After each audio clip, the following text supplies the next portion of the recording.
Welcome to Fresh Air is Overrated, the weekly source for anything gaming with Wild Matt and Curbs. Against 10, 8, 7, 6, 5, 4, 3, 2, 1.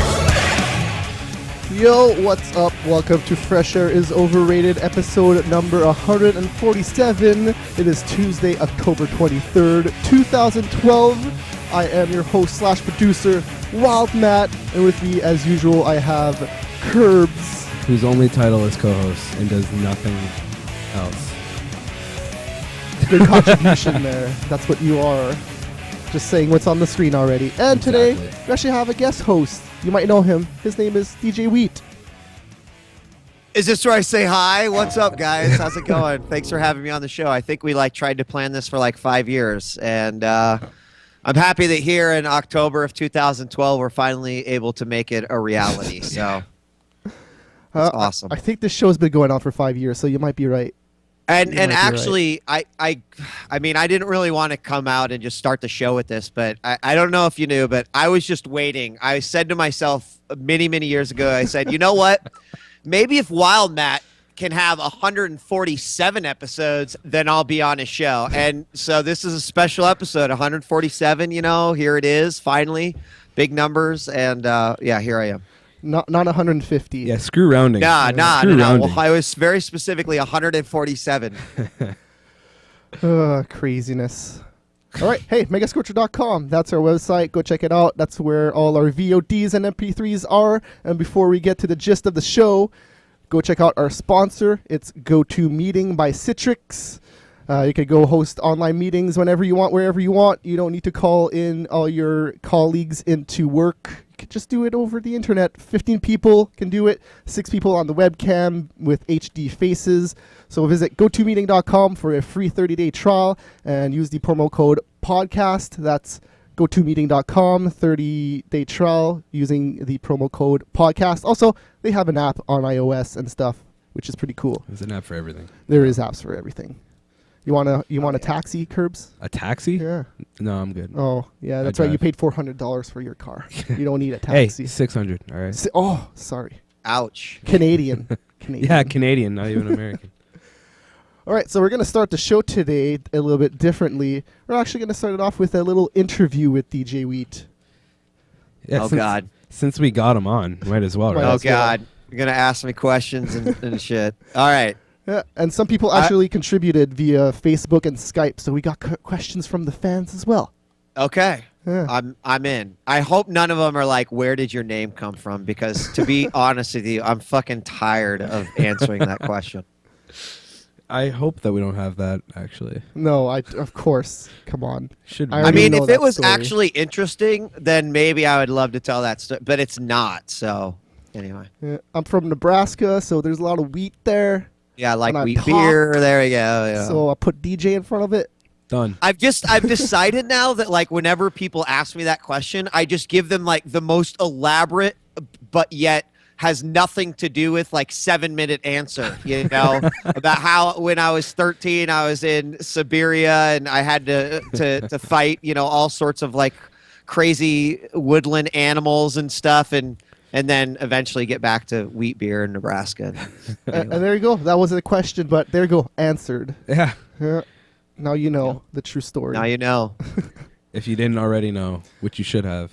All right. So my first question has to do with League of Legends Season 2. You just hosted the playoffs. And I'm sure you've talked about this before, but I'm just wondering what your thoughts about the whole internet situation was and Twitch being overflooded and OWN TV being overflooded and all that stuff.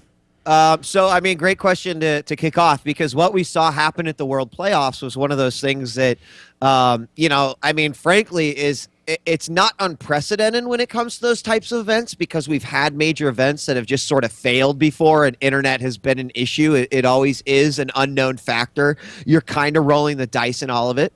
But I think there was a couple things from it. So first and foremost, like a lot of people are like, yeah, there it is, Owned and Twitch once again show they can't handle the capacity. But honestly, Owned and Twitch were handling the capacity quite well. The capacity that no one could really handle, including like even Riot's own forums and even things like Reddit's news submissions, were the fact that once the streams went down due to an internet problem at the venue, everyone did what? Jumped up. Refreshed the page. That's right. They hit F5 like crazy motherfuckers. So imagine like suddenly you were getting, I mean, at one point, like it went down, 700,000 people are watching. All right. Just keep that in mind. 700,000 people suddenly like slamming any website can actually do pretty significant damage out there. And so, that's what happened. But then when it happened the second time, I think more people were aware of what was going to happen, the influx of requests. So some things were put into place to kind of alleviate that ongoing load that was happening. But I thought that Riot handled it pretty well in terms of saying, look, like if this is going to continue to fuck up the games, then we're going to go ahead and just we're gonna axe the competition. Like we have to figure out a better way because it's not fair to our viewers, the players, etc. And they made the call. And I bitch enough about like if you're gonna have referees, if you're gonna try to be true legitimate competition, you have to be able to make those tough calls, and they did that. Mm-hmm. So well, they also had referees there, and at one point a lot of people were I don't know, making allegations that some people were watching the map, the big ass screen map. And what do you think about that? Apparently people were seeing where their opponents were the entire game. Yeah, that's just, I mean, it's just kind of dumb, isn't it? Mm-hmm. Right? Like it was something that obviously, we look at it in hindsight is always 2020, but we look at that and we go, well, yeah, of course the friggin' mini map shouldn't have been in a spot where a guy could have turned his head a little bit. The only defense that I give, and it's not even a defense, like I'm not defending Riot or anyone for the minimap because it was quite frankly silly. However, what I do is I want to at least people like think about it from another perspective, because I believe the decision to put the minimap where it was actually a decision that was made by the production company. And the production company, they frankly don't know or maybe completely understand the intricacies of the game, even though it might seem pretty obvious that you don't show someone a map, of what's going on. Well, I just thought it was funny that in college you would just put a cardboard box to block the GoldenEye split screen, and these guys can't even figure it out. Kind of ridiculous. Yeah, exactly. So, I mean, at the end of the day, like, yeah, someone probably should have caught that, even if it was production's fault. But I think that that's one of those things when they've got someone like the Horn Group who's doing, definitely a higher level of production, like they have to learn. Just like if you're going to cover a red carpet event versus you're going to do a talk show, like those are two completely different things that you have to produce. And although the Horn Group had done BlizzCons in the past, so they had some experience with gaming events, I think that a lot of this was still pretty new to them in the grand scheme of things. So it's one of those things where it's like, don't let them make that same mistake twice. Mm-hmm. I doubt that they will. Anyways, next question is, you're a man about many esports, and if you had to choose one game to be a host or cast forever, what game would that be, regardless of sustainability and popularity? So if I had to be the host or cast... Just one game, your entire life. Well, see, I don't think that's fair. No, that's I think that's a pretty shitty question. I mean, like, honestly, if you would have asked me that in 2000, I would have said, well, Quake, duh. Mm-hmm. But then what would I be doing now? Twiddling my thumbs? Okay, then. Okay, I'll change my question. What was your favorite to do then? I mean, Quake was... Quake is my nostalgia game. Like, that is the game that put me on the map, period, that allowed me to... grow as a commentator, to learn how to tell a story, to learn how to do, play by play, to, be my stepping stone for esports. So, it has to go to Quake. I think that StarCraft 2 for me takes a very close second because, frankly, I love to play the game, and I think it's incredible, the competition, etc. So, I'll go with Quake. I figured it would be one of those two. But then Yeah. again, what other games is there? League of Legends, there's Street lots. Fighter. That's the only two. Well, yeah. Okay. All right. Next question comes from Jest via Skype. He's asking, over the years you've done a lot in the role of esports and just gaming in general, just webcast. He's asking from production to direction to hosting to shoutcasting to reviews and special segments. What did you find to be the most fulfilling, and what role did you find the most difficult? That's a good question. I mean, this is an answer I think that some people would be surprised about, but then a lot of other people that experience this era would completely understand. But there's no doubt in my mind that the epileptic gaming era for me and in doing daily shows was probably not only the most challenging, but also one of the most rewarding from a lot of different perspectives. Like, it wasn't rewarding like, oh my God, we made so much money, it was awesome. It wasn't necessarily rewarding, but even due to like the people we got to meet and some of the networking we got to do. It was just rewarding to know that like we were creating daily content that people actually wanted to come back and watch every single day. And as a content creator, like, that's the one thing that you can ask for. And, I mean, there's a lot of people that would actually debate me on this, but I would go down firing. And I firmly do believe that Epileptic Gaming was one of the first, like, online live video game shows, period. I mean, I think that people would have a really, really hard time finding another one. And maybe there's one or two out there, but as far as daily is concerned, like, that era defined me as, someone who works in production, like knowing how to craft a show every day, knowing how to interview people, knowing how to segment shows. Like, the show taught me so much. And of course, it was about video games every day. So it was pretty great. But that was by far like one of the most rewarding and like biggest learning experiences for me. When it came to like production and casting and creating online content. Mm-hmm. I can only think of one live show before EG, really. And then even then, you were probably the best produced one out there, and you were daily, so it's pretty awesome what you guys did at GGL anyways. Yeah, it was fun. All right, next question. Considering what you've done, be it podcasting, live casting, or hosting, what would be your suggestion and advice to somebody that would consider doing the same thing? Get yourself a microphone, sign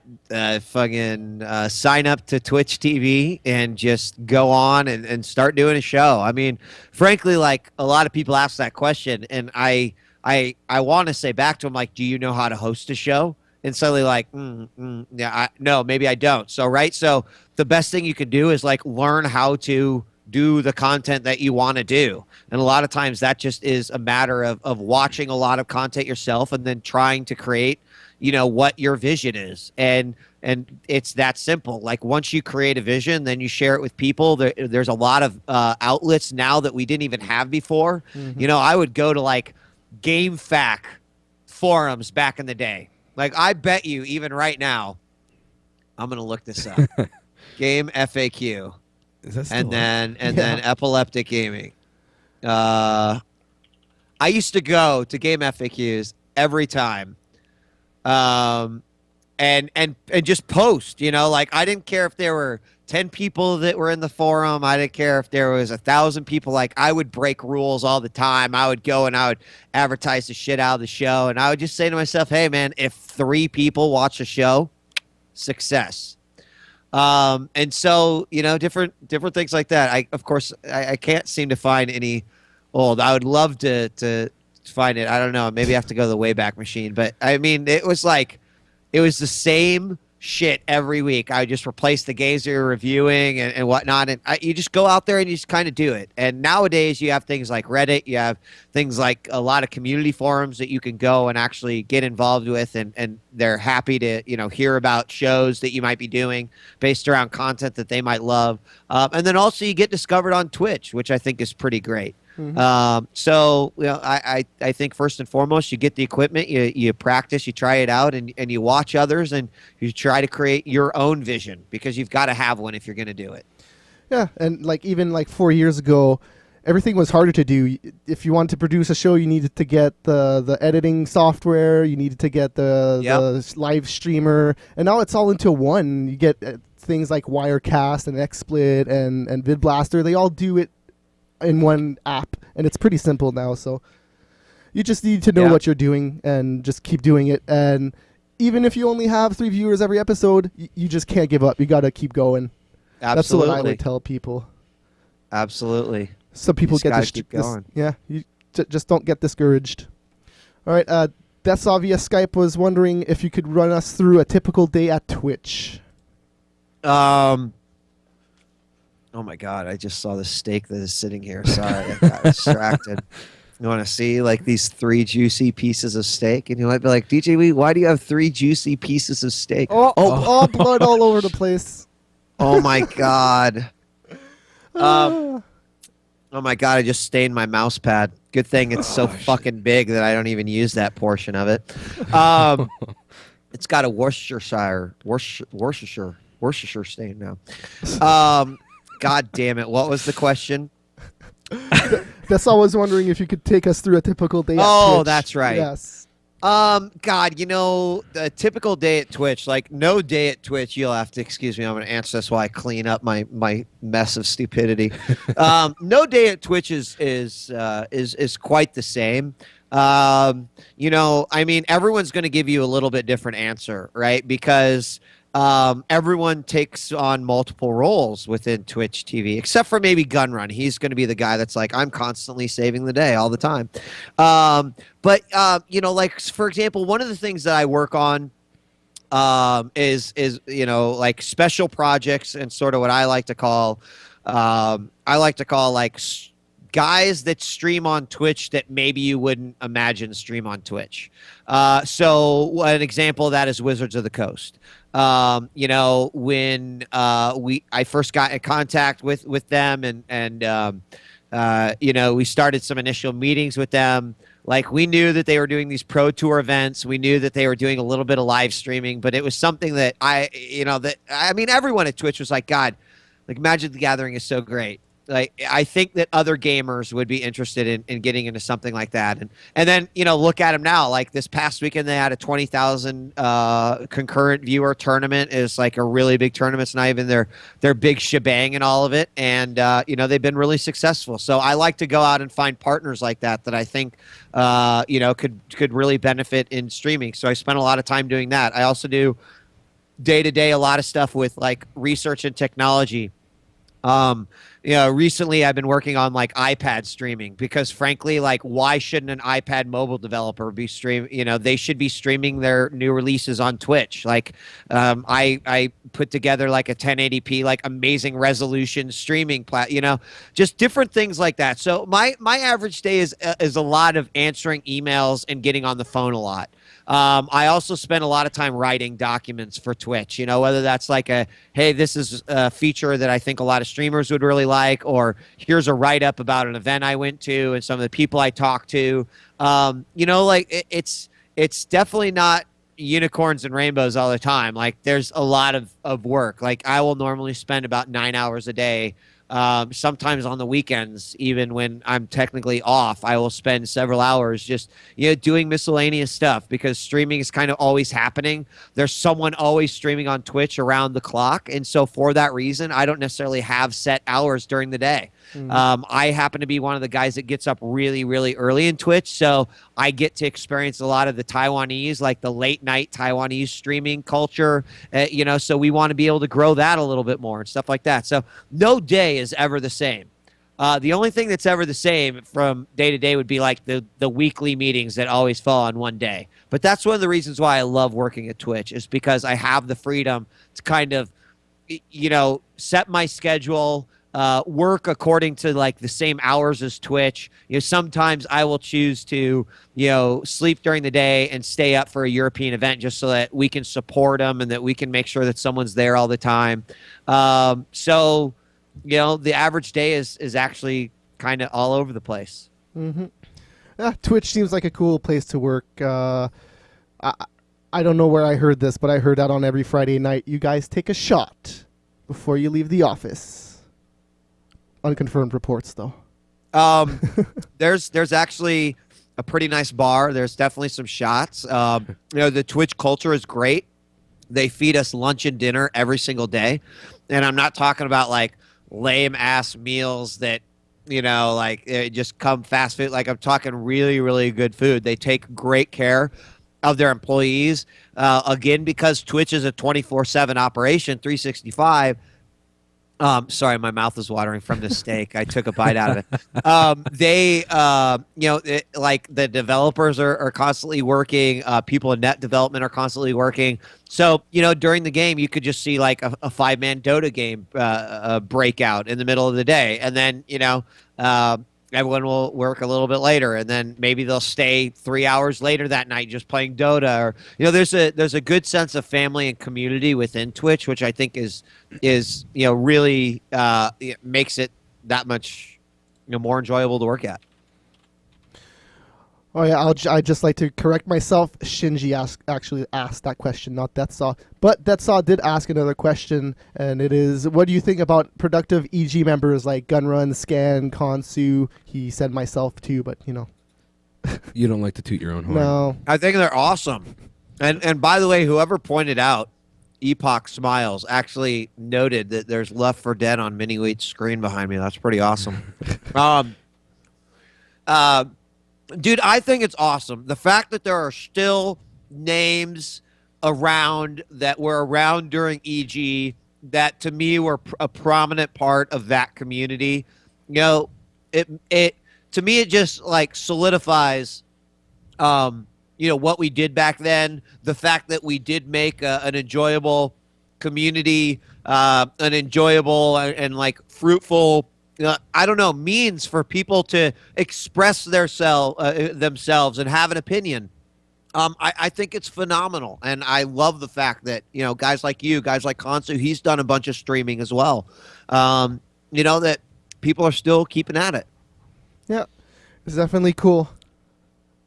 So the next question, it has to do with crazy fan stories. I don't know if you know this, but my girlfriend, who I've been with over 2 years, I actually met her through watching EG and being on EG days. Oh, yes, Aww. I know. And then we met at a gaming expo. So I'm just wondering if you've heard any other cool or crazy fan stories that you can actually share. From EG? From EG, yes. Not really. No. I think you kind of take the cake, man. All right. Don't sound so depressed. That's a good thing. I don't. No, I can't think of any of them. No, which is probably cool. good, because the other one was going to be like, yeah, I met my girlfriend and then she killed my dog after we broke up. It was so bad, and then she crushed my 360. I was That's the one you can't share. Yeah, exactly. Yeah. Yeah, I don't know. Well, hey, my girlfriend Tech Core, she does have a question for you, and it's kind of relating to Call and Brawl. She's just wondering, what new TV shows have you been watching this season, if any at all, and what are your current favorite TV shows? Oh yeah, I love to talk about TV. I know. Here we go. So I have like a really, really, really, really, really, really bittersweet relationship with The Walking Dead right now. Yes. Because frankly, anything that's fucking zombies is like, but there is so much happening in the show that is so far removed from the comic. And there's also so much in the comic that frankly, I don't think will ever see the light of day in the television show. And so I'm constantly asking myself, like, is it worth it? And you guys know Force, of course, from EG, and we just had this debate the other day, and he said, Kirkman did say, what's the point in watching what you already know is going to happen? And my response to him was, because what fucking happens is unfucking believable. Yeah. And that's why it should, but the more I replay what Kirkman said, why would you watch what you already know is going to happen? I keep on saying that to myself in the back of my head. And I do feel like off of the second episode of the third season, it was the first time they did something that I really loved in the comic, but they did it completely different. And I was like, fuck yeah, that was actually cool. And I mean, since it's not a spoiler, if people have seen it, when in the prison, originally they find 4 people versus the 5 because I think they just wanted someone to kill. And 2 of these individuals actually at some point, they kind of take command of the prison yard. And in sort of all of this happening, there's these debates going on about, we can't really have criminals among our crew. And they had some of it on the show. But in the comic, there's actually a zombie outbreak, or not outbreak, but there's a little zombie attack that happens within the prison grounds. And during that, Rick actually shoots one of the inmates in the head. And to me, that it was a very significant part of the story. So what they did in the television show is they actually made that sort of the tough Mexican guy that was the head of the criminals. They made him that same guy, and they just changed the way it happened. And it was done really well. They still got the exact same thing out of it, but they did it well. So I'm definitely okay, I'm going to keep going with it. And there's no way I would give up on the show, but I still have this sinking feeling that the comic is so goddamn amazing, I'm going to be disappointed eventually. Mm-hmm. The only thing I can say about the show is that the second season was terrible.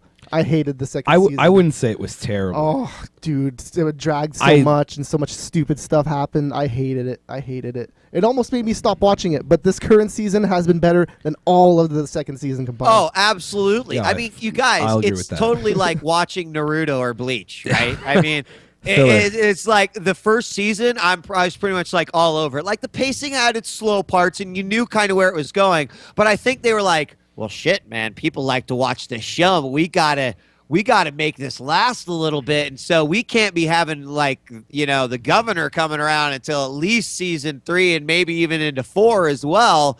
Cause we can never catch up to the comic either. So I have a feeling that the really hard task of extending season 2 was about the same thing as going, okay, guys, we need 50 filler episodes now. And so it's like, oh, Jesus Christ.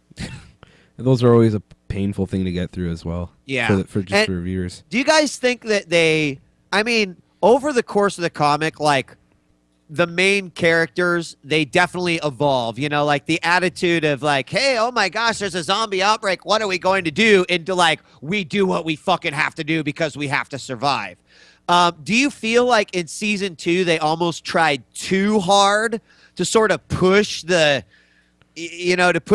emotional side of it, when in the same, in my opinion, they did more definition of Rick's character in the last 2 episodes than they did all through season 2? So the thing I could say about season 2 is you could see that what happened with Shane was going to happen in the first episode. You could kind of see shades of it occurring, and it took the entire season for it to happen. The entire damn season, and that was my problem with that season. Did you know that Kirkman actually thought that's as far as the comic would go?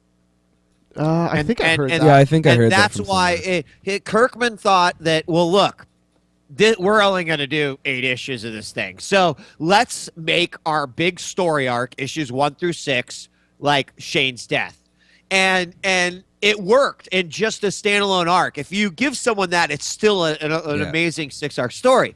But the moment they're like, you got to hit, guys. Keep on, pump this shit out like nobody's business. Suddenly, Kirkman is like, well, God damn it, I would have waited until issue 15 because there would have been so much more. So for us, because we knew it was you got to get past that point for the story to get started, it made it so goddamn boring. They just seem to interject stuff that didn't. That was just boring. Like the kid running off, the wife being stupid. It was just so contrived and it didn't make sense. See, Dude, I go ahead. Yeah. I was one of those people that didn't. I actually didn't read the comic until maybe midway through the second season. But like even I know, even without knowing, all the things that had happened in the comics, I even felt that the pacing was really slow, even just as a regular viewer. Right. So like that, I can see why Matt hated the season, and maybe that's why I'm a little less harsh on it, because I did enjoy it. I just it wasn't. Yeah, I the enjoyed best. it too. I got all sorts of bones to pick about even Sophia in general. Like, I mean, and we won't even go in it. Well, I'll like save everyone because again, like, do yourself a favor if you have enjoyed even a single episode of The Walking Dead. Like, the comic is by far one of the best literary works I've ever read in my life. Agreed. I mean, it really is just such a roller coaster ride, and it is so good. Like, you owe it to yourself to do it. So I just like leave it at that, and I'll never stop watching that show. I don't care, even if they reveal that fucking aliens caused the infection and they suddenly have to fight superhuman beings. I'll probably still watch it, but let's hope it doesn't get to that. I mean, I'm a huge Game of Thrones fan, but even The Walking Dead's got the only alarm on my phone. Like that reminds me, hey, Walking Dead's on in an hour. You better get your ass home. I don't even have that for Game of Thrones, so I guess that says something about it. Yeah. And I never read the comic book. The closest thing I've gotten to the comic book is the video game, and that's pretty good too. Which one? The video game? Yeah, yep. Oh. Yeah, a lot of people are going to be like, "Oh, Wheat's a bad parent. Like, this is so bad." But I play Walking Dead with only with Mini Wheat. Like he doesn't make decisions. I make decisions, but he loves it. Like, he's just the if he catches wind that another episode's out, he's like, dude, Walking Dead now. He's never seen a TV show. There's definitely some graphic stuff. The language is not good, but like he knows what's good about it. But he loves it, dude. He can't get enough of it, and it's awesome. Like, I'm like, hell yeah, dude! I get to play Walking Dead with my son. Like, again, people are gonna be like, dude, that is so wrong. But he if he didn't like it, dude, he would definitely go off and do his own thing. But apparently, it did not faze him when. Well, I won't go. Yeah. I won't spoil. Yeah, People no. die. Spoiler alert. People die in that video People game. die. There are zombies. Yeah. So I'm just wondering though, have you watched any of the new shows that started the season? Oh yeah. So we were talking about TV shows, and then Yes, I went to Walking Dead. Of course, I'm keeping up with my regulars: Big Brother, Survivor, Sons of Anarchy, Oh my God, Weeds, Sons. Breaking Bad. Like all the like required viewing from djWHEAT. I've picked up. I watched all of Long Island Medium. Dude, just watch an episode and then just be like, why do I want to watch episode 2? Why am I clicking? One And of then those you're like, things. okay, episode 2, you're like, episode 3. I don't know what it is about that show, but it's kind of like Swamp People. Oh, it's jeez. just like you watch an episode, you're like, oh my net, oh, it's a hook. Oh my God, it's got me.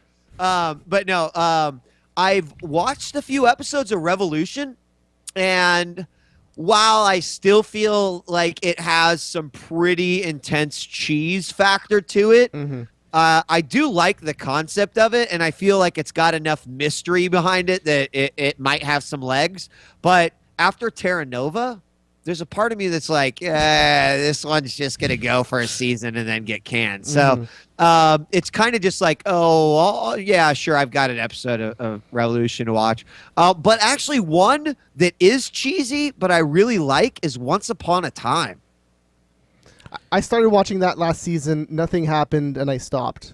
So Well, how far did you watch? Because That's the deal. Like nothing actually happens till like 10. It's episodic up until 10, and then you're like, oh, we've got something here. Let's do it. I think I stopped watching maybe 4 episodes or 6 episodes before the end, around that. Okay. Yeah. Yeah. It takes like it is like episode 10. Like I don't blame anyone because you honestly have to keep at it because it's like kid, book, lady, kid, book, mom, lady, book, mom, lady, queen, bad, book, lady, book, kid, book, lady, mom, queen, and then finally the shit starts happening. I want you to be my mom. Yeah. Yeah. Yeah. No, the premise was okay. I just, God, nothing ever happened. I've not watched Boardwalk Empire yet, but it's definitely on my want to watch. All right. Wait, what's got a lot of lost Easter eggs? Once Upon a Time. Once Upon a Time? Yes. Does it really? Yeah, because it's produced by the same people, right? Really? Yeah. Now I want to watch it. I did catch some of it. There's Like I'm what? trying to I wanna I'm know trying what to some- remember one of them.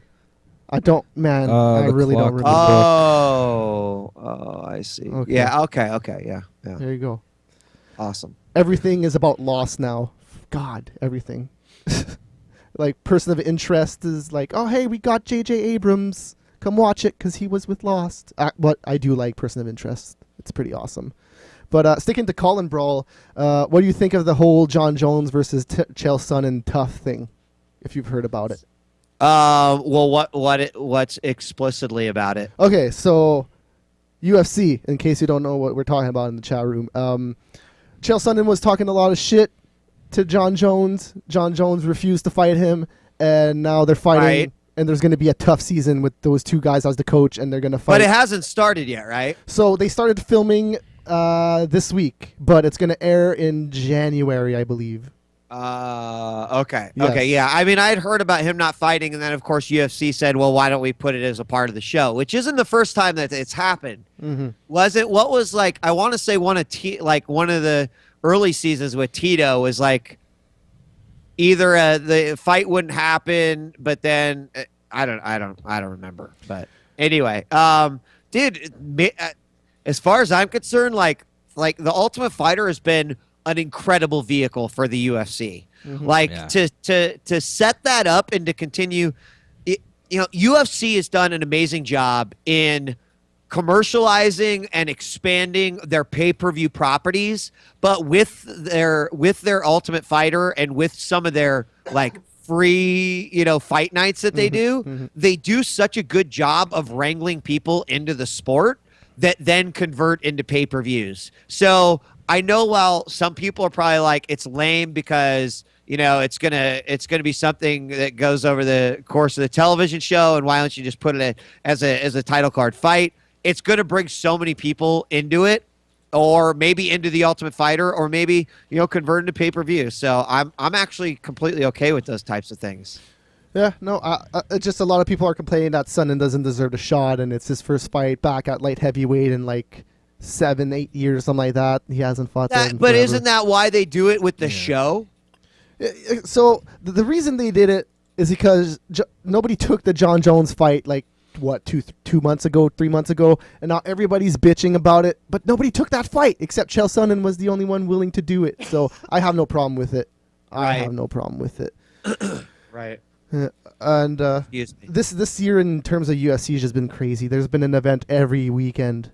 Every weekend. I mean, honestly, it's to the point where I've now gone to like rating UFC viewing, which is basically when people are. I've got like 2-3 buddies that are like, you know what, you don't need to watch this, or you just need to see this fight, or you need to watch this entirety of the series.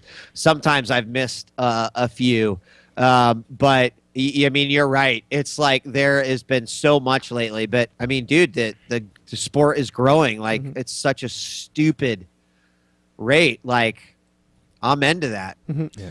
And this year, especially more common than not, the free prelims have actually been better than the pay-per-view, which that's sad, but hey, it gives people free stuff to watch, and it's awesome. So, Yeah, but that's nothing new. I mean, we've No, seen I that know. before. Sometimes those guys, they have nothing to lose, man. They produce some of the best fights as a result, but yeah. All right, we got a question from the Twitch chat room. This is from Blind.io. What do you think of games such as PlanetSide 2 and Firefall trying to create an esports environment in their games? Do you think that these can really be successful in the esport realm, and do you see yourself casting them? Well, I guess I'll start backwards. Like, do I see myself casting them? You know, like my sort of career path is in esports and competitive gaming is that I want to support just competitive gaming as an activity on a whole. If that means tomorrow that, you know, Mario Golf or the 8-bit Nintendo turns into an esport and it becomes so big that there's a demand that people are asking me like, hey, would you consider casting this game and maybe coming out and hosting this competition, then of course it would be dumb for me to make a completely opposite business decision and say, well, no, why would I do that? Of course, I do generally still work under the philosophy of I feel like I have to enjoy a game in order for me to cast it. Like I've casted games that I have not enjoyed before, and I can tell that I will never be able to do my best job or put my best foot forward as far as casting is concerned. So that's like a super important factor for me. Now, with that being said, as we move into the question about, you know, what do I think about things like PlanetSide and Firefall, you know, trying to push their game as an esport.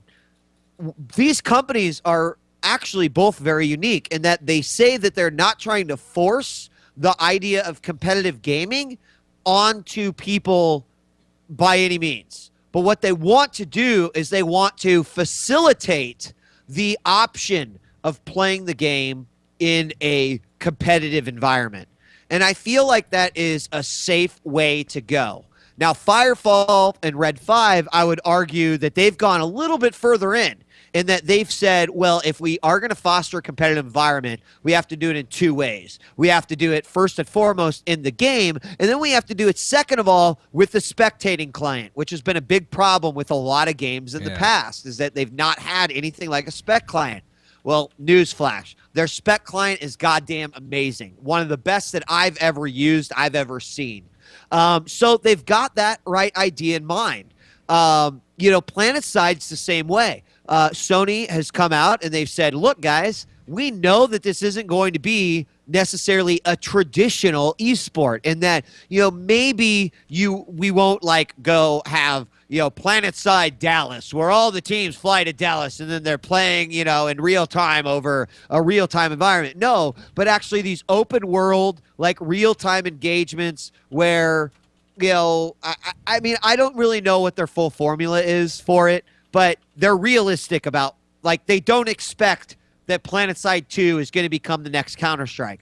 I think that Firefall and Red 5 thinks that maybe they could have potentially like a Team Fortress 2 in terms of competitive, you know, sort of play, but I don't think it's a bad thing. Like, look, what's the worst that can happen? A company spends some money, some guys win some money, and maybe said game dries up and goes away. Who was hurt?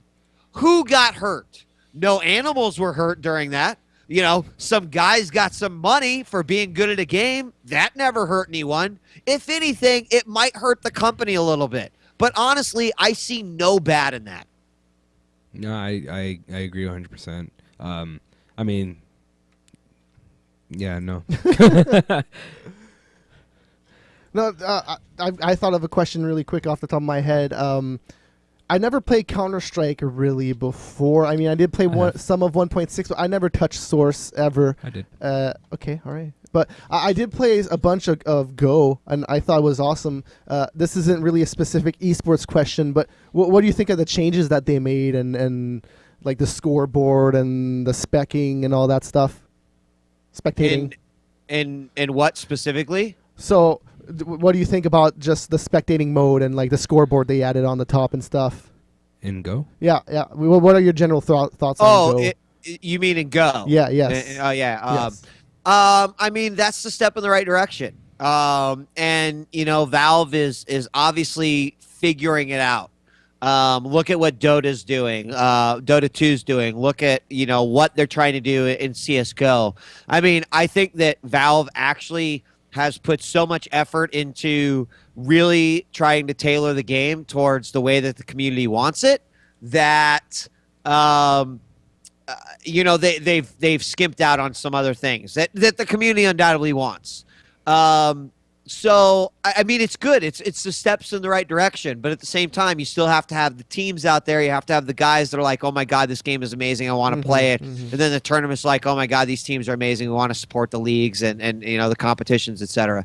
So this is all really good, and I think that people need to start thinking about what they can do to facilitate their game being watchable on things like Twitch. Because it makes a hell of a lot of sense that if you're going to be a competitive game, you want people to be able to stream your game. So what can you do for your game? You can make it easier to understand. You can provide more information for the caster, things like that. And those are all really important in sort of bettering the activity as a whole. Yeah, watching FPSs and third-person shooters have always been kind of shitty, just in general. I always thought that Gears of War 3 and even 2 had some pretty awesome spectating options and stuff like that, but I guess that never really took off. But yeah, I think that FPSs have always suffered. Halo is the best one, and it doesn't really have much in terms of esports options. Yeah, I agree. And I do think that the next Call of Duty looks goddamn amazing. Yeah, I mean, I think I need to see it all, in action, because what they've got proposed out there for like streamers and casters is really phenomenal. And the other thing that I worry about a little bit, Matt, is that I hope that like with the inclusion of the tool sets that are there, that just means that we're going to get these tool sets in every Call of Duty game from this point forward, right? Like I almost imagine that it is itself an engine. Right, it is their esports engine, and there's no reason why this engine shouldn't continue to expand, grow, but it should be in every single goddamn version of Call of Duty ever that ever gets released ever now. Well, that's the scary thing about Call of Duty. It comes out every year, so the scene always changes every year. And not only that, but the lead developer used to be Infinity Ward. They went down, and now it's all about who is it? Who's the other developer? Treyarch. And if they take the lead and they just say, "Hey, here's our tools, use them. Whoever else wants them," that'd be good. But it's an interesting time for Call of Duty, really. Anyways, next question is from TY in the Twitch chat room. He's wondering how Force and Nice Guy Ed are doing. That's a nice question. Nice Guy Ed is like the king of bars in Lincoln. He manages now, I believe, 2 bars, has opened about 3 with one of his buddies that owns them all. And I mean, he's a true baller, man. He's still playing a bunch of games. Believe it or not, Nice Guy Ed is playing quite a bit of League of Legends. So if you guys are League of Legends fans, you probably should try to ping Nice Guy Ed. You should find him on Facebook. I bet he would be tickled to play some League of Legends with some of you guys. As far as Force is concerned, dude, Force just keeps being Force, man. He plays everything under the sun. He's totally addicted to Steam and has been playing more like PC and Steam-based games than ever. He is continuing the plight of the scoring game 7. So damn, I was just gonna make that joke. Yeah, he's just keep on keeping on. So that's nice to hear. Next question. I can tell you that you've been a huge influence on me doing just this in general, just streaming, playing video games, and all that stuff. But who would you say encouraged and influenced you to do what you are doing right now? Who do I credit to my influence? Yes. Well, a lot of my influence actually comes from growing up with AM radio. I really, really enjoyed listening to AM radio when I was younger. Like at nights, it was just sort of AM radio. My dad listened to a lot of shows on AM radio. And people are like, what the fuck, AM radio? It's like, it's just talk stuff, right? Like, I mean, look at a majority of the stuff I've done. Epileptic Gaming, Inside the Game, Live on 3, This Call and Brawl, like these are all talk shows. That's what I loved, man. I loved listening to talk shows. I love people calling in, and sometimes the hosts like totally owning their face. Sometimes it being the most intriguing thing ever. Like I think the casting thing just sort of came because I fucking love competitive gaming and I love esports. But in all honesty, the whole concept of wanting to get on air came from being influenced by AM radio. And so one of my biggest influencers is Art Bell. I love that dude. He only broadcasts every so often, but the guy's amazing. Like, I love the way that he approached his callers. He would call bullshit on anyone that he didn't believe. He would, have healthy debates with people. And Art Bell, if you don't know who that is, like, he was the guy that was on for 4 hours every night talking about ghosts and UFOs and remote viewing and, government conspiracies and Area 51, but like he approached everything so seriously, and he always gave everyone the benefit of the doubt. And I would say that he was a big influence in sort of my vision as I was kind of growing into broadcasting. Yeah, I've definitely listened to a lot of AM radio growing up too, so I know where you're coming from. One of my favorite shows actually was like a wrestling / MMA show. Played here in Toronto. Oh, yeah? Yeah. Which one? It's called Live Audio Wrestling. Oh, okay. Why have I not heard of it? You know who the conventioneers are, Curbs? Who? No, I'm asking, do you know Oh, that show? I have no idea what the show is. Oh, okay, never mind. Which is weird because I'm a huge wrestling fan. So. Okay, all right. Unrelated. Unrelated. Going off track here. We had our top 10 anticipated games last week here on the show, and I'm just wondering, what games are you looking forward to, Wheat? Oh man, what games am I looking forward to? Well, I mean, I've already crossed a couple of those games off my list. Like, I was really looking forward to Borderlands 2. Like, who wasn't? Yeah.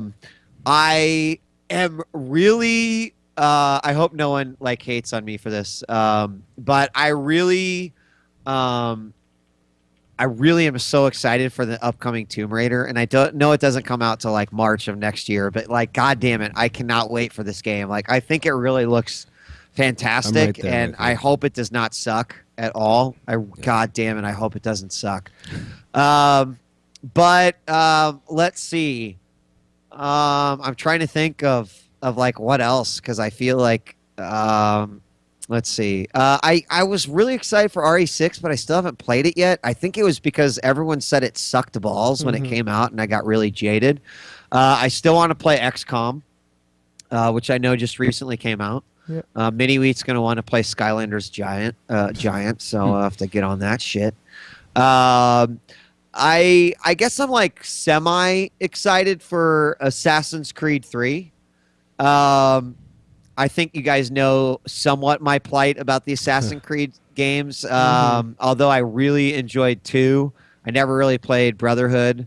Maybe I'll play the Vita one because there's nothing else to fucking play on the Vita. That's a Vita seller for me. Yeah, right? I mean, it's the only game, but I'm buying one to play it, so... I'm like trying to like look what comes out, and I mean, you're talking like the next few months then? No, right? just in general, just any game. Actually, Yeah. I can think of one that you might be looking forward to. What? The one where you lay pipes in. Oh, that's right. What? Oh, SimCity. Yeah. The new SimCity. Yep. I am actually excited to play that. Frankly, because like, there's a certain type of game. You guys, and SimCity kind of fits this type of game, but both my wife and I are like constantly in search for this certain type of game, and it doesn't happen very often. Like, I'll give you another great example that's kind of like SimCity. If you've played any of the Kairosoft games, have you played any of the Kairosoft games on mobile? They make like Game Dev Story and Pocket League and I'm not sure Cafeteria Nipponica. And I'm not sure if I played exactly one of those games, but there's like a million like clones or like inspired games. Yeah, there might be, but like none of them compare to the awesomeness that are these games. So, we were talking about how like we played the shit out of SimCity, and it's just like, why isn't there more of these games out? And it's hard to duplicate. It's hard to like clone a SimCity, but I am excited because I want that feeling of just like sitting down and nerding out to SimCity for like hours upon hours upon hours. And, that's like one of those games to do it. So yes, absolutely. Last Guardian, if that ever decides to come out. And other than that, like, I mean, Everything else I have is- to say, like, kind of. I mean, I'm still interested in the new BioShock, despite the fact that I've heard it's been a development nightmare. Well, everybody is getting either laid off or leaving. Man, Everybody, yeah. literally everybody. It's pretty crazy. Yeah. But I'm also excited for Heart of the Swarm. Oh, right. Obviously, the StarCraft 2 expansion. I am excited to see the full release of Firefall because they have been working on the game for quite a long time and they have made quite a few changes. If you've ever like played it in the past year and a half, you should definitely like go back and see like a lot of the refreshments they've made on it. But I think a lot of the success of that game, of course, relies on the number of people that play it. Which has been the case with a lot of MMOs back in the day. I'm trying to think of what was the God damn it. What was the? Oh, okay. One of my actually, you guys ever play Auto Assault? No, but I've seen people play it. Like Auto Assault was actually fucking dope. Like it was a tight ass MMO. It was a lot of fun. The open world of it all, like the fact that you were just always sort of rolling around in a killing machine. It was literally like the Twisted Metal MMO. The problem is with as big as the world was, it just was no one played it. Yep.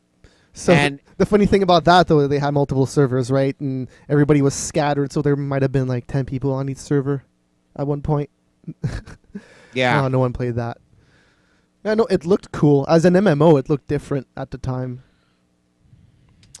Yeah, I mean, absolutely. So, yeah, I don't know. I guess that kind of rounds it out. I'd like some new Vita games, man. Yeah. yeah. I want. You guys ever played the game Dungeon Rush?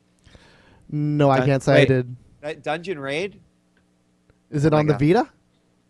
No. It was actually originally a Flash game, and I feel terrible for not knowing. Yeah, Dungeon Raid, right? No, it's not Dungeon Raid. Oh my God. Sorry. I don't know. I don't know. I get Dungeon addicted to something. these mobile games, and it's all sorts of crazy. Mhm. There's been a couple of Vita games that have been coming out that I kind of want to check out. I've always loved the Spy Hunter series, and that original Xbox game was awesome, transforming in the water into a boat. Oh, and then right, flying and right. shit. And that game looks Yeah. okay. I'm gonna get it when it drops in price, but I'm not paying $40 for that. No way. Yeah, I kind of have to be with you on that one. Yeah. But it looks kind of all right for a Yeah. Vita game, I guess. All right, next question. You've been known to enjoy an alcohol beverage or two from time to time on EG Free for All Fridays. Of course. What are your favorite alcoholic beverages? Who asked that? did. I like Oh. wheat beer, pretty much any wheat beer. That's kind of a given. But I'm also a vodka and Jaeger man. Like I personally love Jaeger shots. I love to mix energy drinks with Jaeger. Yeah, so I mean, those are like my preferred beverages. I'll never shy away from anything, you guys. So I don't know if you're trying to set me up here. No. But yeah, absolutely. And Shinji in the chat room brings up Jaeger and OJ. Yep, I remember that. It seemed disgusting, but it's actually all right. I was kind of surprised. I don't know if you remember, but it was on Faces for Radio. You guys Oh, drank yeah. Jaeger and OJ. Oh yeah, I remember. It was definitely interesting. Not as disgusting as you'd think. All right. Yeah, it's actually. I remember it was good. Fat Baby's not here right now, but he did leave a question via Facebook. Oh, so it's going nice. to be interesting.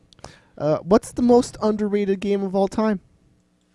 Well, Counter-Strike is the most underrated game of all time. I thought everyone knew that already. Like I thought they wouldn't let you on the internet anymore unless you actually knew that. Hey, it might have changed. Figured I'd ask. No, it'll never change.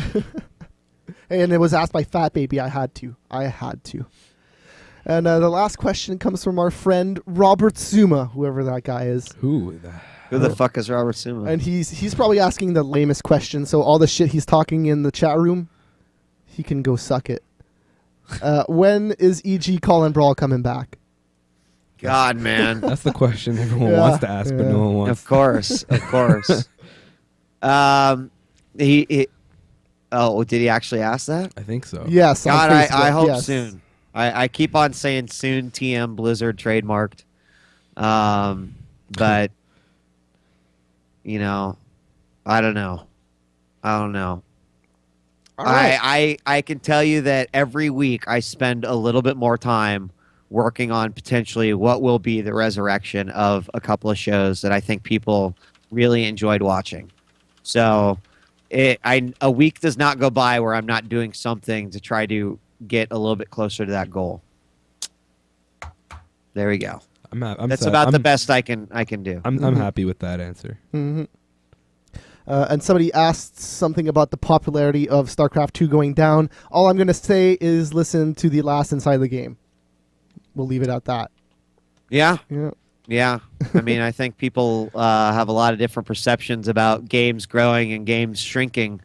And you know what? The funny thing is like, who cares? Because gaming, you know, you guys remember like not too long ago, we were like, dude, video games are bigger than music, you guys. Well, guess what? Video games are about to make another fucking leap and is about to get bigger than, you know, a whole lot of traditional medium, especially with like the whole onset of live video streaming and stuff. So, I mean, just the fact that gaming continues to be a fucking behemoth, you know, is like, I don't care. Games are going to live and games are going to die, but that's what's most important to me is the moment that video games become irrelevant, then I don't fucking want to be in this world anymore.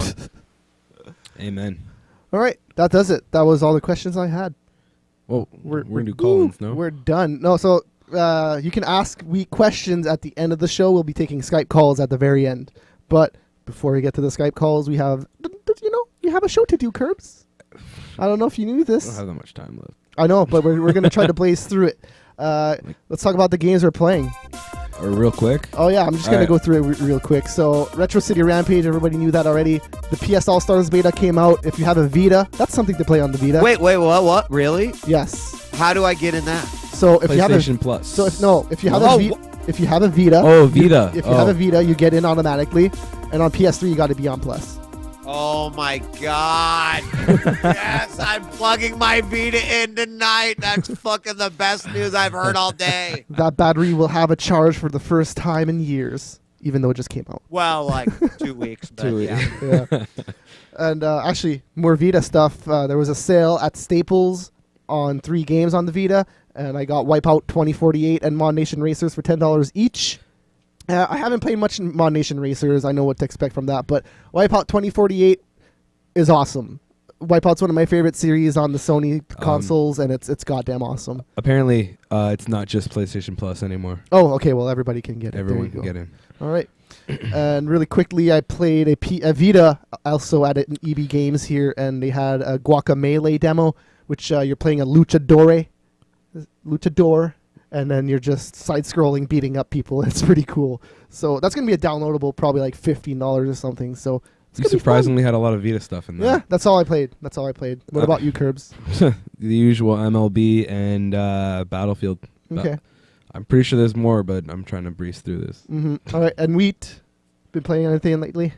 So I've been playing some StarCraft 2, I've been playing some League of Legends, I have been playing King's Bounty on Steam, which don't ask me how I got into that game, but I actually downloaded the sort of free-to-play version, and I was playing it just because it was like something to do when I was like in my garage and shit. And Forrest was like, oh my God, you're playing King's Bounty. I'm like, how the hell do you even know what the fuck this game is? And he's like, I played the full version of that game. He's like, oh my God, if you like it, you would love this game. And admittedly, I like it. And I play that, like a few missions here and there. Obviously, I have been playing a little bit of Firefall, doing the Firefall Fest this Friday. Mhm. So I've been playing some of that to kind of gear up for that. And believe it or not, my kid of all people got me to play some Left 4 Dead, which people know that I hate that game, Nazi zombies for life. But just I'll play it because he's playing it, so I think it's pretty great. But we've been playing a shitload of Borderlands too, still. So Nice. I keep on adding more mobile games to my list. So I've been playing Zombie Slash, which is like Fruit Ninjas with zombie or Fruit Ninja, but Yeah. it's zombies, I'm looking and then for you get that like right now. bonuses for slicing their heads off and shit. And I know my wife is just gonna turn to me one of these times and be like, "Why the fuck are you playing that game?" And I'm like, "I don't know. It's fun." Yeah, they had a similar thing in the Mortal Kombat Vita game, where you were slicing heads and stuff. Seems like Oh, that. yeah? Yeah. Play that. The Mortal Kombat on the Vita is pretty good. But did we get an inside scoop with that Firefall Fest thing that you're on? Is this the first time we hear that? No. Okay, Actually, alright. I think if you go to firefallthegame.com, have you guys seen the Firefall Fest at all? I've watched it a little bit yesterday and today. Okay. Yeah. I'm trying to find out where it is. Yeah, so we're on the final day.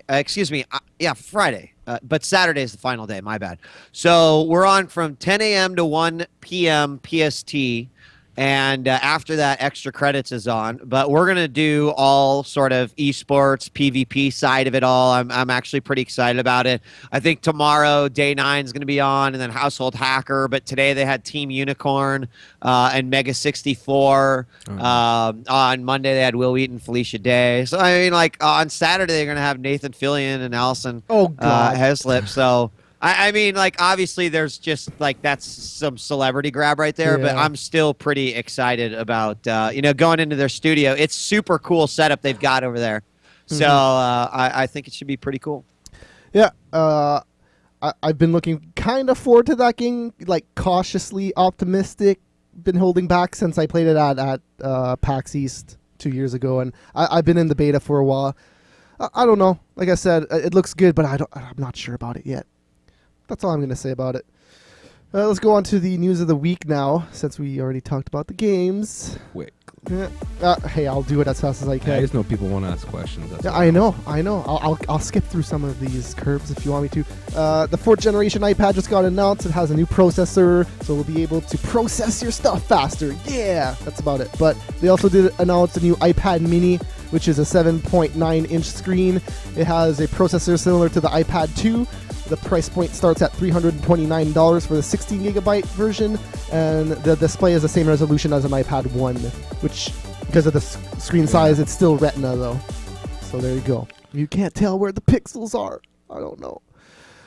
Just really quickly, Ubisoft is suing the Black Eyed Peas because there was supposed to be an iOS version of the Black Eyed Peas experience, and they never heard from them again. They're like, we want to release this game, but you need to sign off on it. So they're suing for like over $1 million. Okay. They did not give an exact price, but there you go. Should we play the videos, or should we just skip no, them? We'll 'Cause- skip them today. Okay, well, I'll talk about them, though, at least. There's a new PS All-Star ad that just came out today, and it looks pretty cool. So you know that Michael commercial? Where, Yeah. like, for Michael! They released 3 of them, didn't they? Yeah, well, this one's kind of like a sequel to it, where these guys fight now. Oh, okay. Yes, it's a cool commercial. Scribble Knots Unlimited on the Wii and the 3DS will have Super Mario and Zelda characters. So there you go. Now you know that. Scribble Knots is cool. I don't know if I'd play it again. Nyko has decided to yep. Yeah. It was really cool the first time. I liked it. And, I'm with you. And the iPad version was cool too. But man, there's only so much you can do with typing words out. Yeah, Hey. I agree. Nyko has decided to not move forward with the Circle Pad Pro, which was a better looking Circle right. Pad with a battery in it, which, kind of made it useful, but they're not going to do it. So now they're not doing the useful thing. No. Okay. No. That makes sense. Battlefield No, 3 it will doesn't. have crossbows in it in the next expansion pack. What's with bow and arrows and crossbows in video games nowadays? It's in everything. Borderlands will have an iOS game coming out on Halloween, so that's next Wednesday. You're basically playing a tactical team, so it sounds a little bit like XCOM, But, where but you're Borderlands. but Borderlands. You're playing the 4 classes. Okay. Yeah, and it's based on Borderlands 2. It looks okay. That's probably something I'm going to play. It's $5, so seems kind of worth it. More news. The company that was hired by Nintendo to assemble the Wii U, Foxconn, they've been in the news a lot for a lot of shit like suicides and of their employees and stuff. But this time, they're saying that they have underage individuals working at the factory in northeastern China. Their defense is that they were just, interns from school. They're just interns. It's all cool. We can do this. I'm sure that they'll be given some discipline for that anyways. Hey, Curbs, one of your favorite websites. What's up? IGN. What about it? IGN. Apparently, it's being put up for auction. Oh, good, because I kind of stopped going. Oh, okay. The asking price. The asking price is $100 million. But Really? God damn. Yeah. Are they even worth that much? I mean, they are, right? But I mean, like, in this day and age, as Yeah. gamers, like, do we think that they're actually worth that much? No. And when they bought them originally, what's the company called? News Corp. They bought them for $300 million. Oh, $600 million. Is that? Yeah, even more. Yeah. So, man, I never liked IGN to begin with. So there you go. I liked them for a brief stint, Mm-hmm.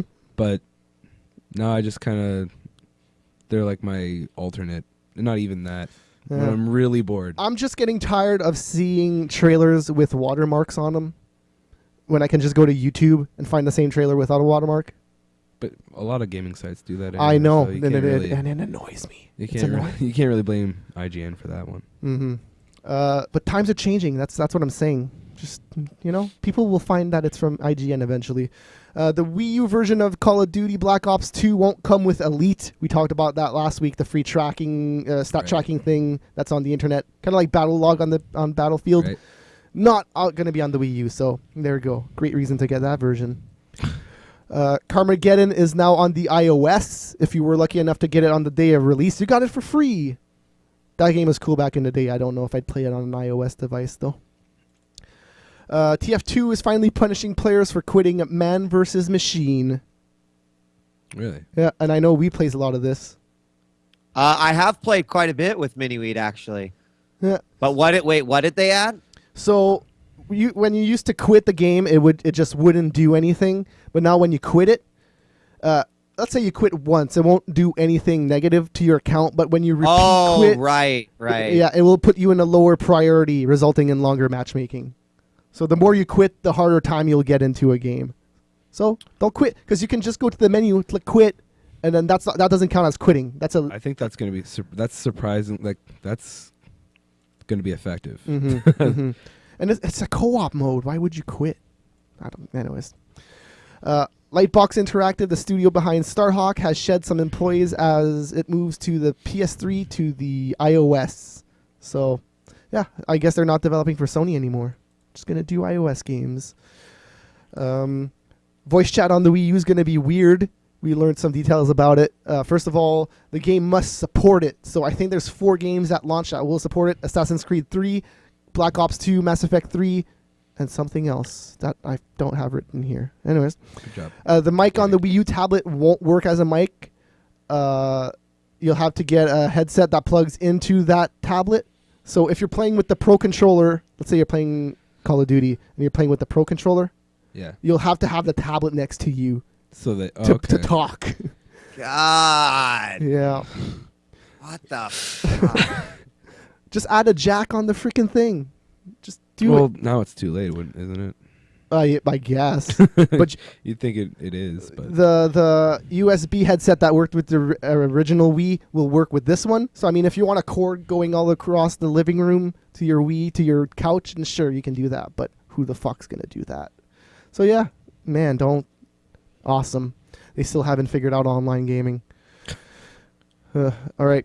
Research by a social game analyst firms says that the existence of the titles tell you a lot about the state of the business, indicating that 85% of social gamers who began a new title sometime between the last 3 months quit it after 1 day. So they go on Facebook, hey, here's this new game, and then that's it.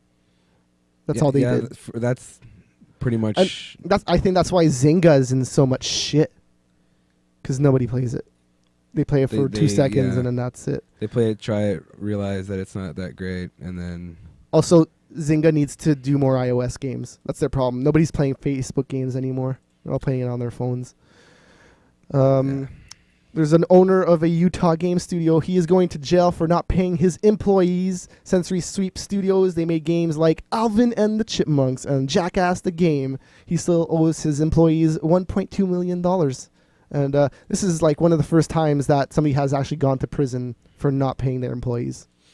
And like Suma said in the chat room, Ted Owen. I'm not going to say. That's it. That's it. I'm not going to say anything more than that. The Xbox's Twitter and Facebook apps are now being removed from Xbox Live. Gee, I wonder why. Why? Because they sucked. Okay. And I bet you the usage on them was nowhere near the amount of time that went into developing those apps. Mm-hmm. Not even. That and they have Internet Explorer now. So people can just type in twitter.com and go to it. I had a really bad experience with my Xbox this past week, but I'm not going to get into it. Right. Did it involve Internet Explorer? It actually, no. It actually involved, I wanted to unsubscribe from Xbox Live and didn't realize that I couldn't do it easily. That I actually had yeah, you have to call in and have all that. And yeah. It's just... I know. I almost broke my barely used Xbox, so I guess it wouldn't have been too much of a loss if I had, but I'm kind of glad I didn't, just in case. No, I don't know why it's that hard. It should just be a button on the menus. Unsubscribe. Okay, done. Gangnam Style will be DLC for Just Dance 4. Woo! What? Yeah. True story. Now you'll get to do the horse dance in video game form. Despite taking a beating from some critics and Capcom, they have sold a lot of Resident Evil 6 in Japan. They doubled the sales of the fifth game. I'm not really in the same surprised time by period. that, though. Yeah, I guess Japanese are different. They're different. They don't really follow the reviews as much. They just buy what they want, really. Not like us. We listen to people. Anyways, they sold 727,000 copies on the PS3 so far. That's a lot considering Japan and how big they are. All right. Oh, hey, more awesome Wii U news. If you're gonna play an EA game on it, you're gonna have to sign in through Origin. Isn't that... Oh, well, yeah. It's not officially Origin on the PS3 and 360 yet, but I wouldn't be surprised if they do it next gen. They will eventually. Yeah. It's not that big of a deal, though, I don't think. My only experience with Origin so far is Battlefield 3. So. I got free games through Origin. That's my only experience with Origin. Yeah, I will not complain about it. Capcom said they've made 75 Resident Evil titles. 75. And they're only up to 6 numbered ones. Isaiah Triforce Johnson posted on his Twitter yesterday saying that he will make sure that he is the first in the world to get a Nintendo Wii U, and he will start the line right now. Right now, a month in advance. So he's standing there? Yeah. Not doing anything. Really? He must not work. Is this actually happening? It's happening, man. He posted a picture of it on his Twitter. Twitter means official. It's happening. Okay. You can't post lies on Twitter. So someone's standing outside of It is. That's true. That is true. Hey, you know Triforce, right? I mean, I know him, yeah. All right. Yeah, that's all I want to say. What? Oh, shit. Is he still doing his thing with the... What was? I don't know what Triforce does anymore, man. All right. Episode 5 of The Walking Dead video game will be out by December. Alongside that, That's a retail... still too far away from me. Yeah. Well, I guess they got a lot of writing and figuring out stuff to do, right? Because they're developing as that game's coming out. Yeah. So...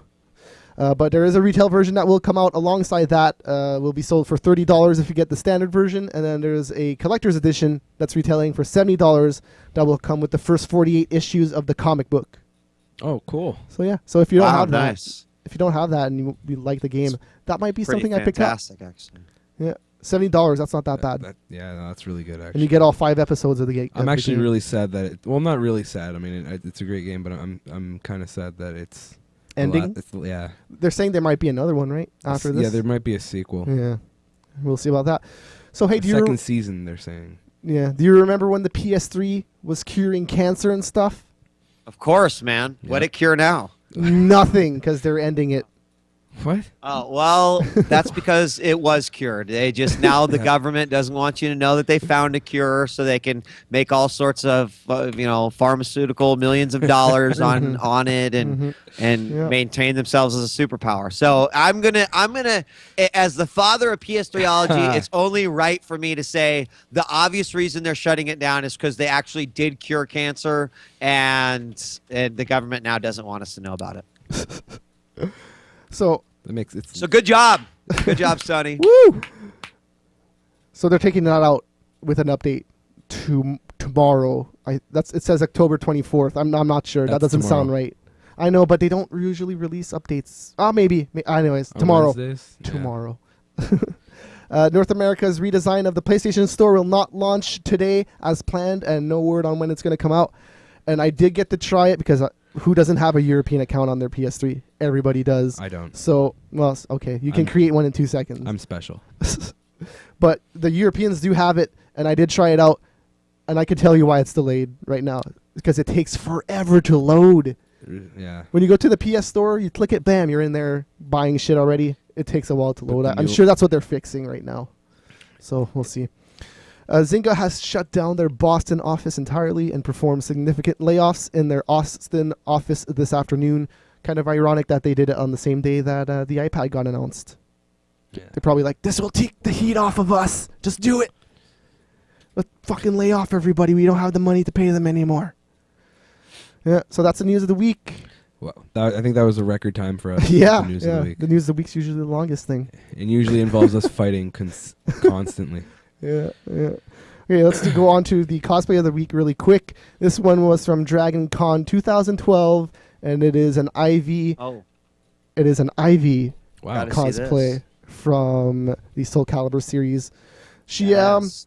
Some people might say that, hey, this is revealing, but this is her least revealing costume Is in it that really? game. So Oh, her Ivy. Ivy put on a few pounds, just a couple, but that's okay. That's a pretty sick costume though. mm-hmm.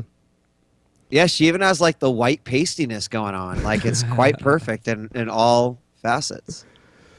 And yes, swear. Rudy Awakening that ass. Yep. That- All right, new releases. Let's do it really quickly before we go on to the callers.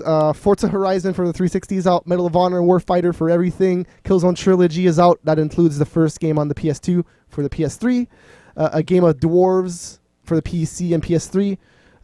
Street Fighter X Tekken is out for the Vita. I might actually pick that up. oh, cool. The iOS version of that game is pretty awesome. I'm just going to say that. What? What? Oh. What? Oh my God! What? Yeah, if you're a fucking king of the button No, mashers, look, it's look, awesome. look. Yeah, you just like it because it makes you feel like you're the best goddamn No, no. SFX Hey, He does hey, tend to like those kind of games. Hey, you have Street Fighter 4 right now, right? What on the iOS? No, on PS3. Yeah, I think so. Okay, I kind of want to play you now just to shut you up. Oh. I don't have AE. I don't have So it I'm- either. I have vanilla Street Fighter 4. I have vanilla. Yeah, Vanilla. it's the only one I I might have. have super. I don't know, but I think I have it for 360. Oh, well, that ruins everything. Wait, actually, maybe I do have it for both. You know Oh, what? no, I'd have to You know check. what? We'll just play the iOS version of Street Fighter 4, and I'll kick your ass there instead. Yeah, you will because you'll just be like, No. hitting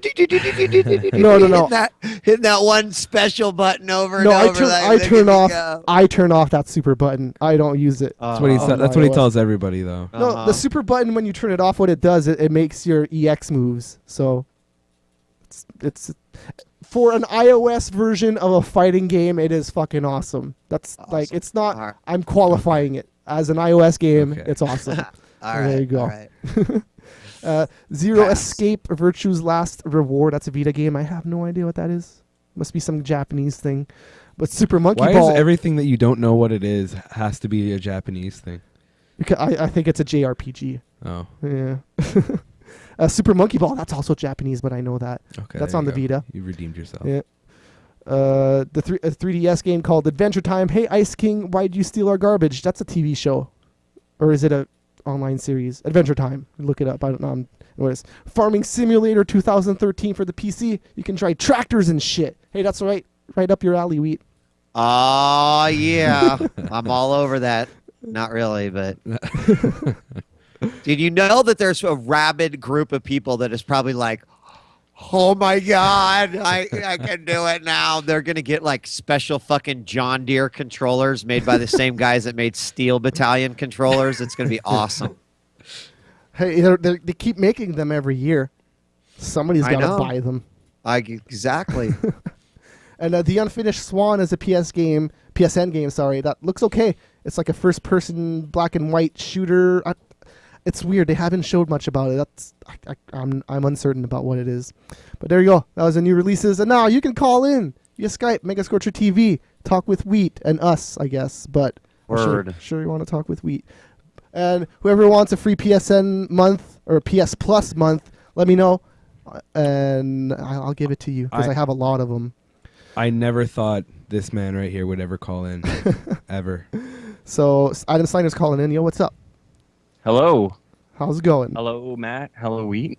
Yo. I love how he ignores me. I did that intentionally, so I know fuck you you did. too. Just wanted to say about the Black Swan. It's a adventure game. It's like you're supposed to. It's like a ink blot thing. You're spitting out ink blots of black shit in a white world to lay out your path. Okay. It looks pretty cool. Yeah, like, it looked it's interesting. only. Well, I guess it's downloadable, but it's only like a 45 or 50-minute game, so it's nothing huge apparently. Mm-hmm. But Hey, Retro City Rampage was only 24 megabytes, and that game kicks ass. yeah. So, yep. Sizes and everything, Steiner. I know you think I that. said length. I said length. Okay, 45 all right. minutes Well, long. Same shit. length, size, Steiner. It's the same thing. That's what she said. Steiner laughing at his own shit. Good job. Yeah. GG, way to go. Had a couple of questions for Wheat. What up? Just generally speaking, the best gaming event you've ever been to, what would that be? Now that could be actual like events, pro events, or like an E3 type thing, or I mean, I would probably separate like competitive gaming events and cons because frankly, like PAX is my favorite con to go to, even though I end up working there a lot. right. PAX is always a blast. Like it's always just so great. You know, the access that you get as a gamer, as a fan is phenomenal, and just the people you meet and the stuff that's there is great. As far as like gaming event, I really have to say that some of my favorite events were the early days in Korea. And I think it was just because it really helped me set my goals for what I wanted to do in competitive gaming and esports. So while it may not have been the biggest event or it may not have been like the most watched event, like those particular events have a lot of meaning to me because it was sort of the kickstart of my career. And to get to basically go from broadcasting on internet radio to, doing a live event for WCG in Korea was pretty damn amazing. So I'd have to probably even say that the World Cyber Games 2002 in Daejeon, Korea was one of my favorites. Okay. Now being a little bit of a fanboy for some StarCraft, how was meeting Flash?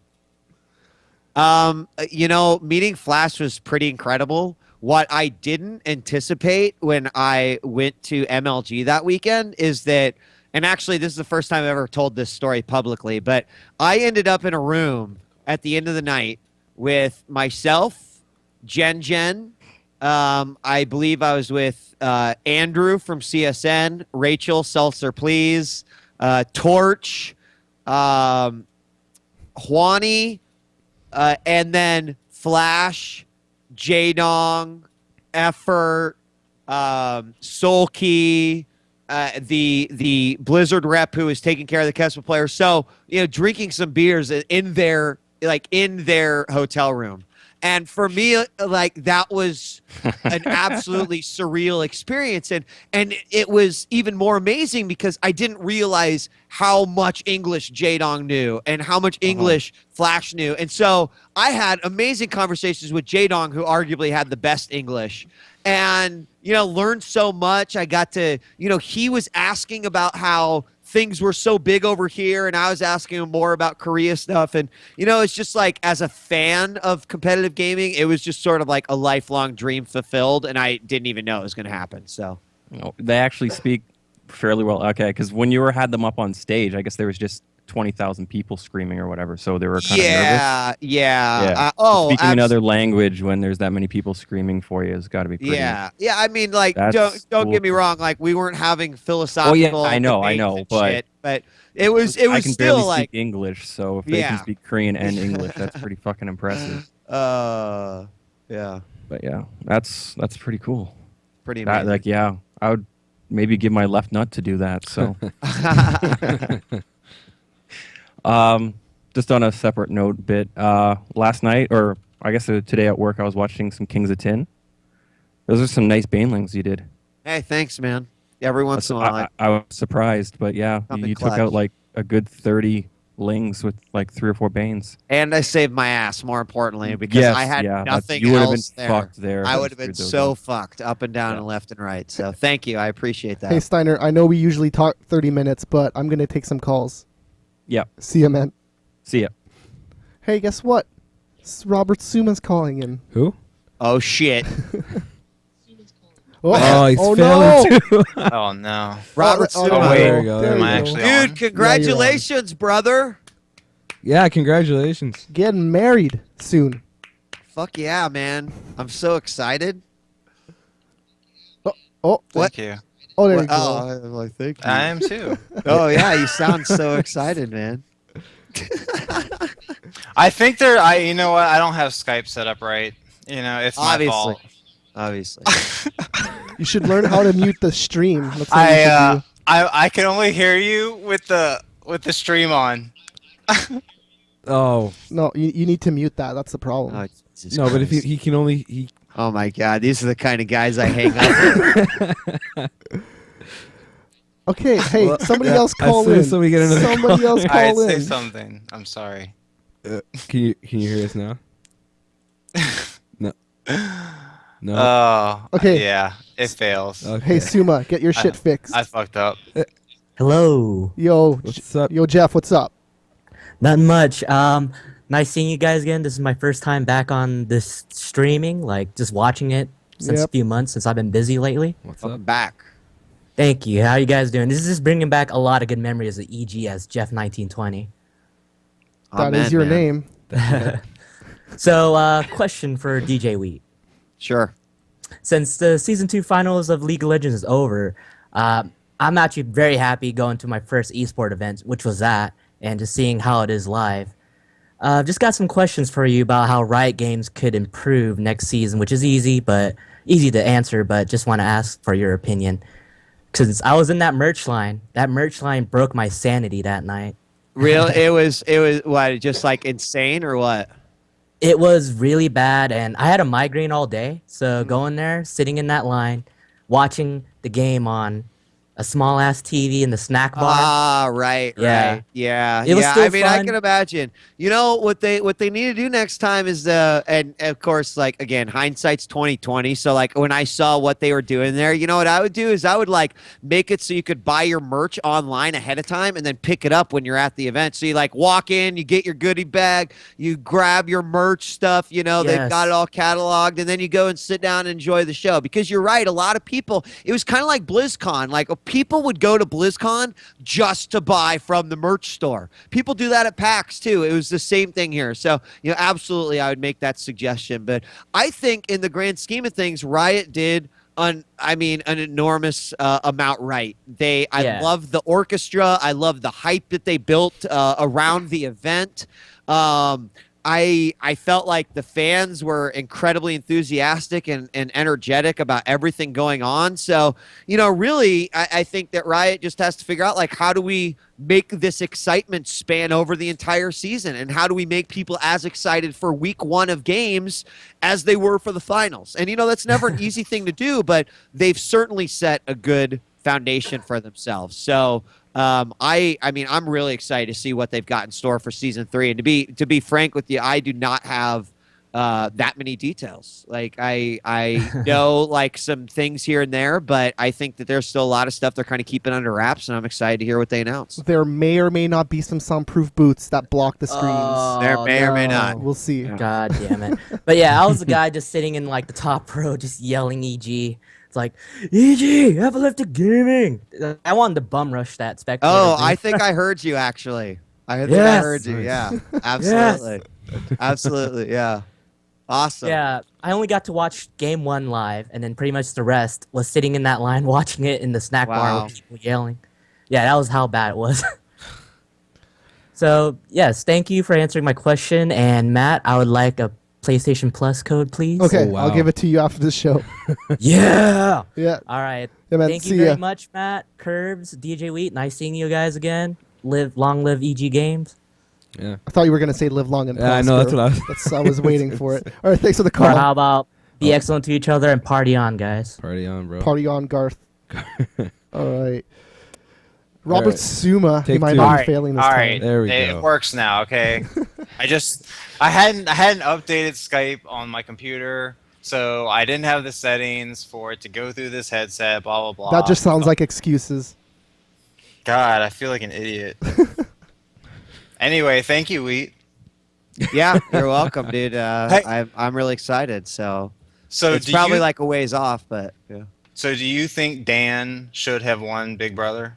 Hey, did you guys know that I've been talking to Dan? Yeah, like, I saw quite you a on bit? Twitter. I To saw you on Cheeseling? Twitter. Yeah, Yes. yeah. I've been like, I've been having. Really? Because I mean, I I've follow been. him. I mean, I followed it. I was following Big Brother very, very Dude, closely. so you want want to hear my story about like, Dan? But I was watching all the After Darks. Yeah, I was watching that too. Dan and I became internet buddies about 2 weeks ago because he was out in Seattle doing a reality TV web series for Real Player, the Big Brother streaming, and he was like, "Oh man, we got denied a tour to Wizards of the Coast, and I'm a huge Magic fan, and I really want to go." So I DM'd him. I'm like, "Hey man, I'll tell you what, like I can get you a tour for Wizards of the Coast. Like, let me call someone and see what I can do." And he responded almost immediately. He'd be like, "Wow, dude, that would be amazing," And so while this was going on and I was kind of figuring this out, I had messaged him. I'm like, I understand that you actually are big into esports, competitive gaming, and I know that you really like Quake 2 and you still follow some stuff. And we started talking about that and next thing you know, like we started exchanging emails. I think I'm going to have him on one of my shows to kind of talk about like the mental aspect of playing games, whether that What be games something does like he play? Big Brett. What he plays Quake, and he plays like pretty much like Wow. whatever. He plays Magic the Gathering, but yeah, he has watched some StarCraft before. I think he watched some of the League of Legends finals after Does I he told know him that I was you're going to host a it. Big Brother junkie? Like that Yeah, you're a dude, he huge called fan? me. He called me the John Madden and Julie Chen of esports combined. So I was. I like, know how much you love Julie Chen. so Oh I thought that yeah, a I huge was like, I'll compliment. just keep that to myself. But you know what? We you What? know what? I was trying to show Jenna the older Big Brothers. So we started watching like Big Brother 1 and Big Brother 2. And you know what? Julie Chen actually has improved. And I actually think that Julie Chen this past season was actually pretty good. And I know you didn't like her back in the day, but She I had don't some. know. I She give her had some. props now. I think she's getting a lot better. She had some okay post interviews with people leaving this season. Yeah, she's Yeah. done better. But like one of the reasons I don't like her is because she's like a plastic robot. Well, yeah.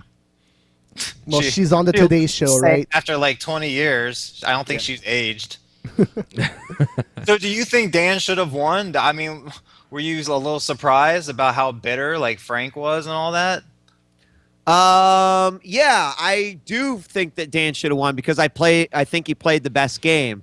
I think that what we learned in the most recent season of Big Brother is that although Dan most definitely played the best game, I mean better than almost anyone's ever played Big Brother before. Like Ian won from sympathy, like straight up sympathy.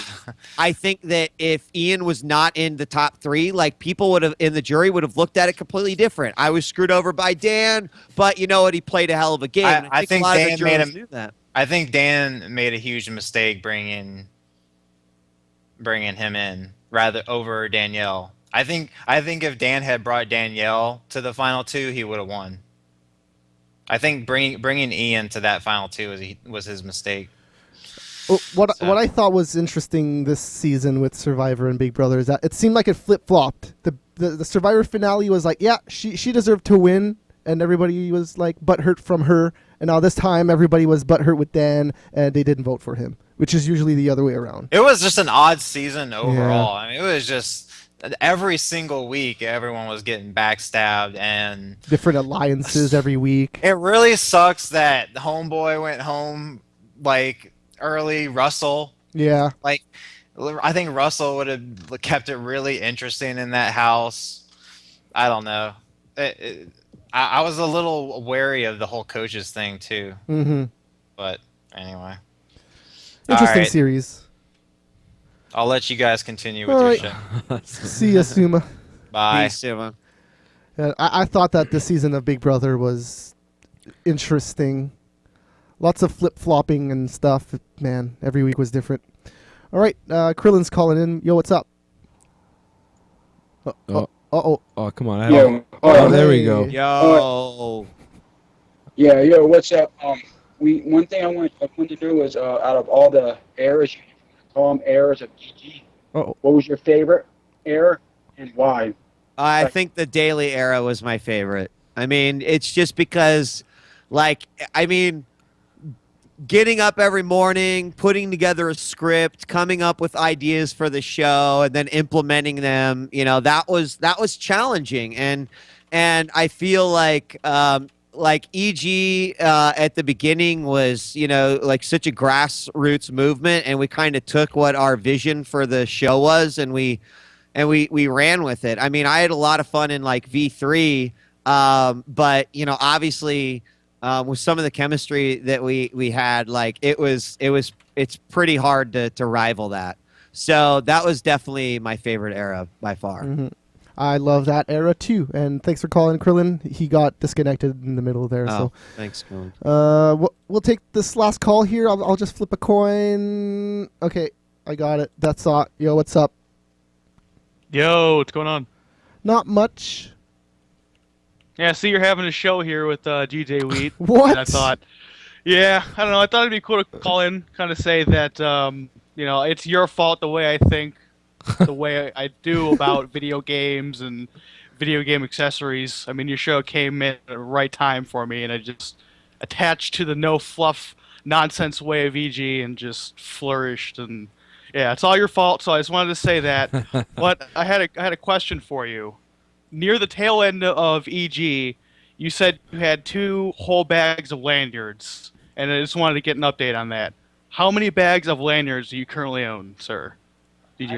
I don't think they've got. I don't think my camera's up anymore, but I've got a new box. I was gonna see if maybe I.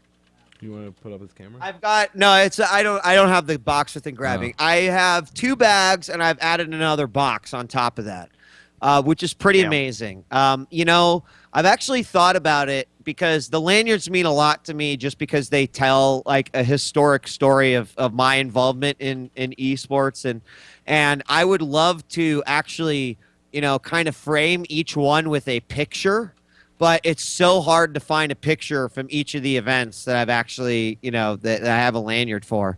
So I've been working on it, but it's still one of my aspirations to be able to do that. I think the way you could do it is you could have a representative picture, or maybe a column for a certain event. So if you can't find a picture for each event, you can just say, this section will be for this event, and this section will be for that, and so on and so on. And maybe that would be a way of doing it. Yeah, that's definitely one way to go about it. All right. I think that I think Okay. that call ended itself right there. I unless I misunderstood the question, I'm sorry. No, it's okay. It's all okay. good. All right, thanks And for calling in. also, Oh, PS Plus me. okay, well, yes. Okay, there you go. I gave away 2 PS Plus There you go. codes. All right, thanks for calling in. That's all. So that'll do it. Yeah. That was, TechCore was wondering something for the ending, though. What's that? She was wondering if Mini Wheat could sign off. Mini Wheat is in bed, you Oh, guys. It's that's like right, it's it's pretty like late. bed. it's late, It man. is It's late. late. Man, I would love to have Mini Wheat sign off. He would probably love to come on sometime, but yeah, he's unfortunately already in bed. Mm-hmm. His Which is Left 4 alright. Dead Oh. action is ended. Next time. Next time. Oh, well, figured I'd try anyways. Yeah. I don't blame you for trying. All right, we will have an after show, so stay tuned, I guess. I don't know what we're going to do. Maybe play some PS All-Stars or just go to bed. One of those two. Yeah, Go go to- charge the Vita. go to bed. That's going to be a great after show. Mhm. Mm-hmm. Sleep. Makes you think of EG Days. Some people did that on EG Yeah, Days. Yeah. some people slept. So anyways, thanks to all the callers. Thanks for Wheat for doing this.